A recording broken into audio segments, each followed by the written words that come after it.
Erica suggests that Daisy Cooper won that, although I felt Mel Stride conducted himself quite well. I agree with that, actually. I thought he did well. I thought Angela Rayner and Mel Stride, felt like they were communicating with each other and kind of answering each other's questions, which does sound like the bare minimum, but inexplicably it's not in Prime Minister's questions. And I think he actually successfully got 2 good news lines out of her. One of them saying the vote will go ahead on Tuesday, and that's actually a line that our political editor, Natasha Clark, had already got this morning. Well, quite. Where is she? Second week in a row. But she asked Sir Keir Starmer about that from NATO, and he said it is going to go ahead on Tuesday. But since then, just in those few hours, there was speculation. I spoke to one senior Labour MP who said they thought the government might pull the full bill. Because they're going to lose, as things stand. They are going to lose. Yeah. I mean, without concessions or a delay, they are going to lose, or unless the Conservatives change their mind, which, listening to that, doesn't sound like they're going to. And actually, I think we should talk briefly about Rachel Reeves' face, the Chancellor, just sitting next to Angela Rayner, looking so strained. And I don't think we should be kind of under any kind of misinformation that this is going potentially the biggest crisis the Labour government has had in a year that has been pretty uneasy. They are going to lose this vote unless something changes, and it is going to be really, really problematic. And it's not the usual suspects on that list of 123 MPs. It is lots of people from chairs, which, I mean, these are people who've been handed plum positions because of their perceived competence and, to a lesser extent, loyalty. And at this stage, the government is throwing everything they can at this. I'm told that at Cabinet yesterday, every Cabinet Minister was essentially given a list of rebels to phone to try and get them to change their mind. And since that point and today, that number has gone up. Yeah. So these rebels were having conversations with people like Ed Miliband, Wes Streeting, and at the end of it, they said, I'm still going to vote against, even when they're essentially being told to listen very, very carefully because it's a confidence vote. Now, Sir Keir Starmer said yesterday it's not a confidence vote, but people were being told that. So, that's why it's worth mentioning just Rachel Reeves' sort of strained expression. And the other... she always looks like that, doesn't she? She's quite a severe looking... She is. I do more think Liz it's Kendall's baby, this, isn't it? Than I think it's the two of them. I think it will land on... Where does this line come from that there'll be no tax rises? Is it because she's being held hostage to it? And yet most people... It's a weird place, this country, at the moment. Everyone's walking around pointing out how awful everything is. Potholes are a very popular indicator of a sort of systemic failure, aren't they? And yet, as far as I can tell, everybody's also insisting that we don't need to raise any more money to fix things. Unless you're an immigration obsessive and you think that somehow by abolishing immigration you'll create magic sums of money to spend on all of the things that you dream about spending money on. Where does this hostage-taking position on tax come from for Rachel Reeves? Well, so after her first budget, she went to a CBI conference, Confederation of British Industry conference, and there she said, I'm not coming back for no more tax rises. And she has not, as far as I can tell, repeated that. And I think it was either basically a mistake, or she said it, thought it, and then afterwards was sort of told by Number 10 or whoever. She meant business taxes rather than income tax or something like that, maybe. Potentially, but she so separately to that, she has said she will not repeat tax rises on the scale that they did in the last budget. And I actually asked her about that, I think about 3 weeks ago now. She was at a speech and I said, can you repeat that? And she said, yeah, we won't do the scale that we did, the £40 billion worth of tax rises again. But you heard Angela Rayner there. They obviously cannot commit to not raising taxes in the next budget because, they are in a really difficult position economically. I know they say that the tide is shifting, but look at what they're having to do on defence and, they are pouring money into the NHS and we don't know yet, but they might be £5 billion short pretty soon if they do have to offer concessions or indeed U-turn on this bill. Of course, Angela Rayner just saying we will go ahead on Tuesday and that Labour wouldn't walk away from millions trapped in the failing system, talking about welfare. Yeah, I mean, my callers are usually reliable, but I don't think anyone will mind me saying that you can never get 100% coverage of all the angles. I'm not. Where do you go for a really compelling account of why people should support this bill? This is the thing that occurs to me when you describe the ring around. in that they're clearly not making a compelling enough case for their own MPs. So goodness only knows how they're supposed to persuade callers like Martha and Rob, who we've had on today, that they have nothing to fear. They clearly do. I think that is exactly the problem. They have not successfully made this argument, and they've also sort of wavered on what the argument exactly is. Sometimes it's financial, and there is a financial case from their point of view. You know, they are talking about saving £5 billion, but if they don't do anything on the welfare bill, it is projected to be £100 billion by the end of the decade. So they are seriously worried about the economics of it, but also then they are trying to make the moral case, which is what you heard Angela Rayner trying to do there, saying Labour wouldn't walk away from millions trapped in the failing system. And then I don't think they've successfully done both at the same time.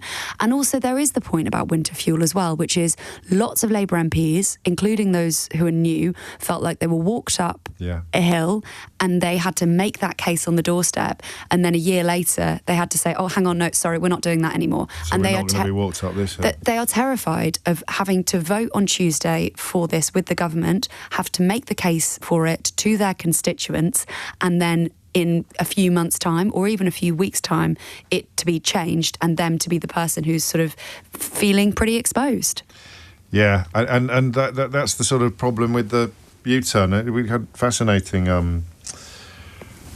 phone-ins about the psychological message that it delivers, the wisdom of saying I will never ever make any U-turn whatsoever, versus the honesty and the emotional intelligence of saying I've made a mistake and therefore I am changing my path. Both things can be true at the same time, but one thing it definitely does is add to the notion that enough pressure will result in a buckling, and that's why the pressure is growing rather than shrinking. James is convinced we're both wrong. In fact, he writes, you're both wrong. The bill will go through on Tuesday and Labour will win. There will be Tory rebels too. Is that a calculation that we've overlooked? Not on the current numbers, even if there are Conservative rebels. But why would a Tory rebel on this? Well, if Conservatives heard their government making the case in the last few years for why welfare cuts and welfare reform is so important, they maybe would be taken with that. They'll be whipped, will they? They'll be whipped. They'll be heavily whipped. Rebellion. It would be a rebellion against their own party. Yes, based upon a desire to see Labour get out of a very potentially deep hole. I'll tell you what, James, I'll eat my hat if there is a notable Tory rebellion on this.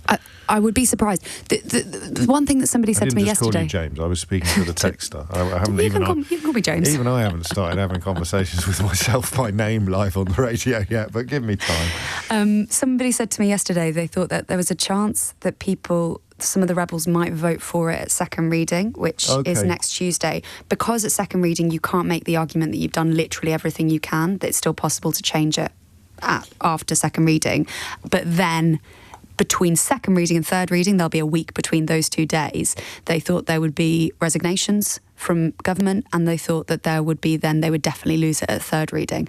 But things are moving quickly and people are not changing their minds necessarily to back the government. People are changing their minds the other way, and it is possible that it could change, and we all do have kind of a watching out for potential more resignations in the coming days. I've spoken to a PPS yesterday and said, what are you going to do? Because they'd said they thought they were going to have to vote against the government. And they said, I'm weighing up. It's a really difficult decision, but they would have to resign, and they are not the only person considering that. I've heard people talk about a dozen potential resignations, but again, whether those come before the second reading or the third reading, or indeed at all, whether or not the government's able to convince them not to resign, we will have to see. James, I'm interested in his certainty here. He says he will eat his hat if the bill fails. What does he know that we don't know? Or what does he understand that we don't understand? We shall have to wait and find out. And so to Daisy Cooper. So they're sort of interesting on the welfare cuts because they are against them, as you heard her talking about there, but they don't want to put their name on the reasoned amendments because Labour whips would then say to rebels, well, look, you're helping out the opposition. So it's sort of a similar calculation that I was explaining that the Conservatives are trying to make as well.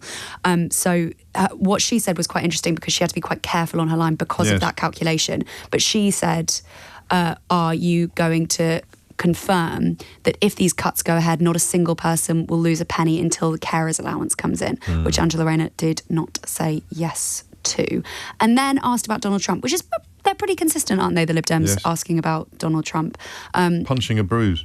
Punching a bruise, especially because they feel the Labour government aren't able to do it, which they are either unable or unwilling. Yes. And so her second question was saying that the government has reportedly agreed Trump's state visit will take place in September now, just in a few months, and asked whether the government will leverage that visit to get assurances for Ukraine.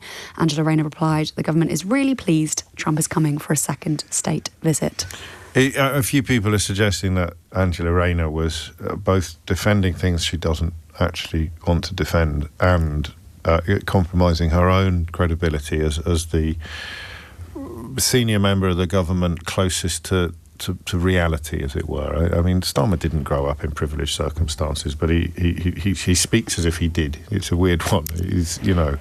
Starmer very much, Rayner very much wears her background on her sleeve, and it makes many people think, for good or for ill, that she truly understands the working class experience or the experience of vulnerability or the necessity and importance of welfare, which she does from her backstory. And I just don't believe she was speaking from the heart today. I think that is the thoughts of lots of people in Westminster. That's why I mentioned it. Yeah, I mean, she was specifically asked about that, wasn't she? Whether she was embarrassed to be supporting this or saying that she was supporting this, to which she responded, it's embarrassing what the Conservatives did when they were in government, embarrassing seeing you come up every week and defend it. But I mean, people close to her say she backs it. She's got to say that, right? But she is seen to be somebody who is more on the left of the party, more popular with the members, of which this policy is unpopular. So she's got to tread this difficult line. But as I say, people close to her do defend it. Just on the Sir Keir Starmer point, I do think it's interesting that when I was in my old job, did a profile on him, and one of the things that people said about him was that he regretted getting knighted because the Conservatives made such a big thing of him being Sir Keir Starmer, and it made him seem so much like part of the establishment, when actually his background, as you say, he didn't grow up in kind of extremely privileged situation by any means, but because of that Sir Keir Starmer and because of being Director of Public Prosecutions, they were able to make that argument pretty successfully. That's really interesting. I haven't heard that before. It makes some sense as well, although I know when I interviewed him on stage a few years ago, the investiture, I think, was a moment in his life that his parents shared in, and it clearly meant an awful lot to him that they got to witness that, and yet it has become something of an albatross around his neck in the context of parliamentary politics. Aggie Chambre, many thanks indeed.